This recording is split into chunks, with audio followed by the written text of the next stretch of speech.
I'm going to be taking you guys through a week of my breakfast in quarantine because I want to, and because I've been having a lot of fun just spending a long time preparing my breakfast every day when I normally don't have too much time. So today's Monday, and I'm going to be starting off with this little focaccia sandwich made from bread that my family and I baked yesterday. The inspiration behind this sandwich is pizza for breakfast. So I've got turkey, pepperonis, mozzarella, and then I'm going to be putting some onion in later. And I'm going to start by kind of toasting and heating up the focaccia in this pan with some butter. Now I've got the bread, so I'm going to give it a good smush so that the butter is all over the bottom and it'll be evenly toasted. I know this lighting change makes it look like I've been toasting this bread for like 6 hours or something, but now I'm going to add the mozzarella so that it has time to melt before the bread burns on the bottom. Since I'm terrible at estimating how much cheese can actually fit on this piece of bread, you're probably going to see me put a little bit more on top before I move on to the pepperonis. I'm just throwing a lid on here so the cheese can melt and the pepperoni can warm up. I think this probably wasn't the most effective way to stack the onions, but I really did not give this much thought because I was pretty hungry at the time, so you're just going to watch me struggle and try to play Jenga with these pieces and like pick them off a really hot pan. So the bread's been toasting for a while, so I'm going to completely disregard the fact that I brought a spatula and touch the really hot bread. While giving the sandwich a few more seconds to heat up, I'm going to make a protein shake to make sure I hit my macros today. A lot of you guys have probably never seen a sandwich before, so I'm just going to show you what it looks like fresh out of the pan.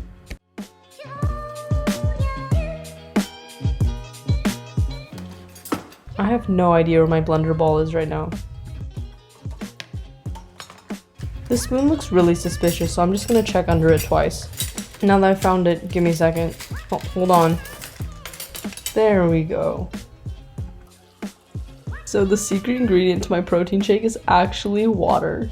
Just the depth of flavor it adds is incredible.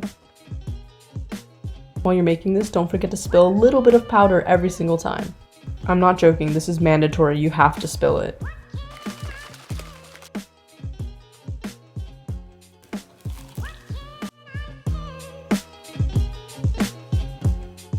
The last thing I had was a peanut butter chocolate chip oatmeal ball thing that I saw online and made that turned out to be really good. Before we get started, just want to have a quick disclaimer that I've adapted this recipe from Greg Doucette, so I'll probably just link that in the description just so that he doesn't attack me. I'm just going to do 200 grams of egg whites, and then I'm going to try to add 8 grams of cinnamon, except it's not going to work because my scale decides that it doesn't want to register anything that I'm adding, so I'm just going to put way too much, and it's going to destroy my first piece of toast. Next, I'm just going to do 2 teaspoons or 8 grams of this Splenda blend, so it's half brown sugar and half Splenda. I think it was around this point that I realized that I added way more than 8 grams of cinnamon. So don't do that. Obviously you can use any kind of bread you want, but I have this honey wheat from Nature's Own, and I forgot to get a plate to put it on.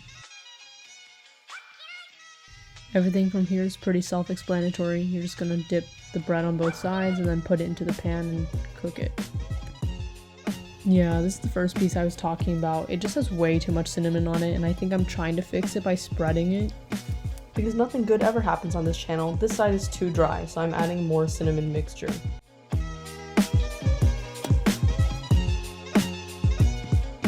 This slice is like on the verge of ripping right here. Oh, and I made it!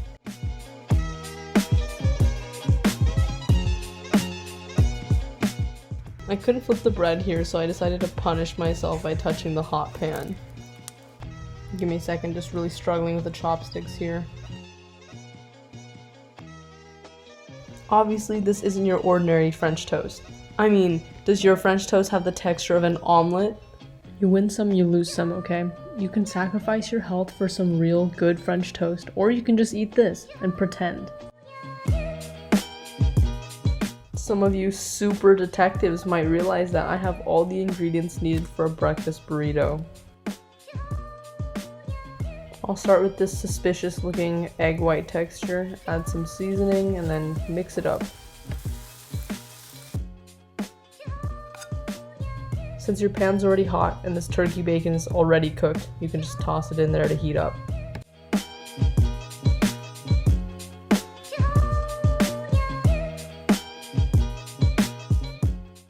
Assemble this like any other burrito, put in your eggs and cheese, and then try to pick up the turkey bacon with your chopsticks, but it's too slow and start using your hands. Make sure you give up on dicing the onions halfway through so you put these weird little mini crescents in. If you put too much filling like I did, just hold that thing together with sheer willpower and get to the toaster oven. Here's another example of me using chopsticks incorrectly. The last step is microwaving everything that wouldn't fit in the burrito because you took so long that it got cold.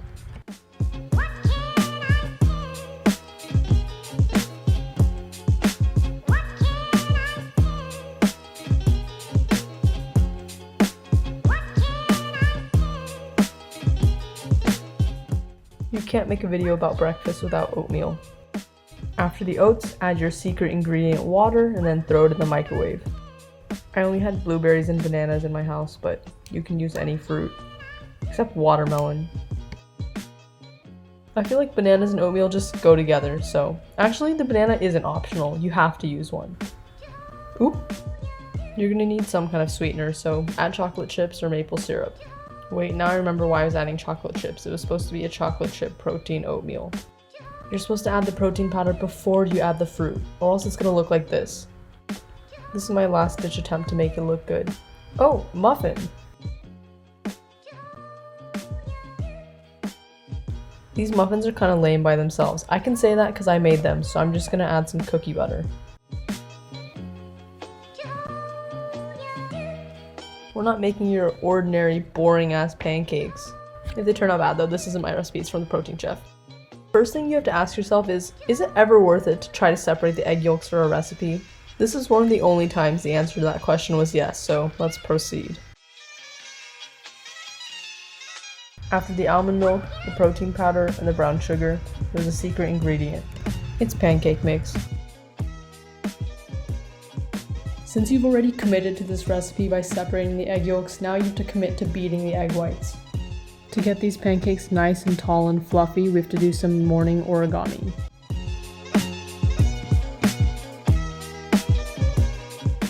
After you've made one for yourself, make another for a friend. Or you can make 3 for yourself like me. Time is of the essence, or whatever the saying is, but the point is I took too long making my origami, so now my egg whites deflated and they have a weird texture.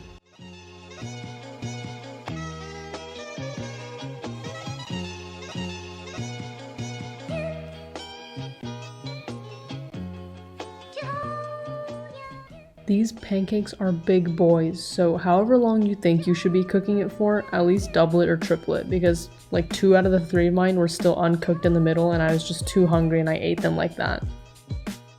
This one is literally cooked on both sides, but the middle is raw. Still, no complaints from me since they were super delicious actually, especially compared to other recipes that I've tried.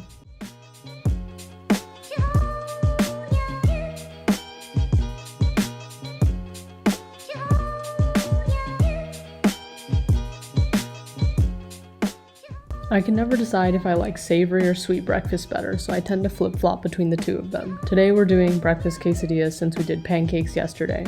This has basically all the same ingredients as the breakfast burrito, except this time I decided I'd be fancy and kind of char the onions first. I like to cook my other fillings first, so in this case the turkey bacon and the onion, because I don't want my egg to get cold if I did that first. I'm just putting a nice little blanket on my egg before violently ripping it out of bed. Sprinkle on your toppings and then make sure you put your cheese on and put a lid that doesn't fit your pot so that the cheese can melt.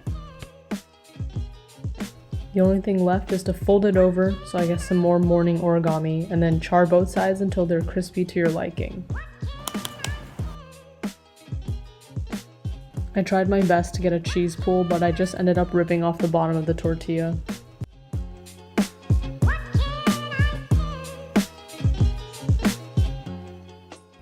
It's Sunday, which means it's day 7 of this breakfast video and it's the last day.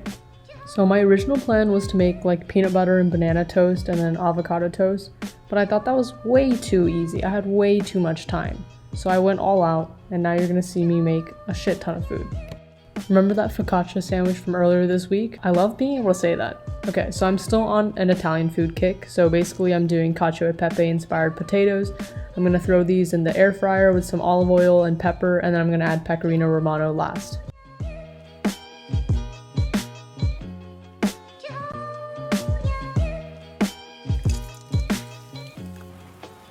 An egg this beautiful needs no explanation. Just sit back and admire it.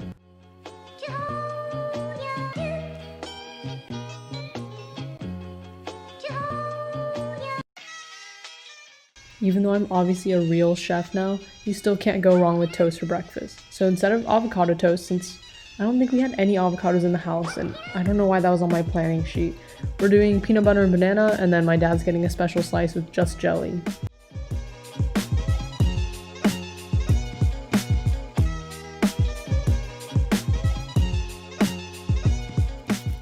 I did want to mention that the macros I have on the screen are for what I specifically ate, not necessarily just for like this plate of bread and egg.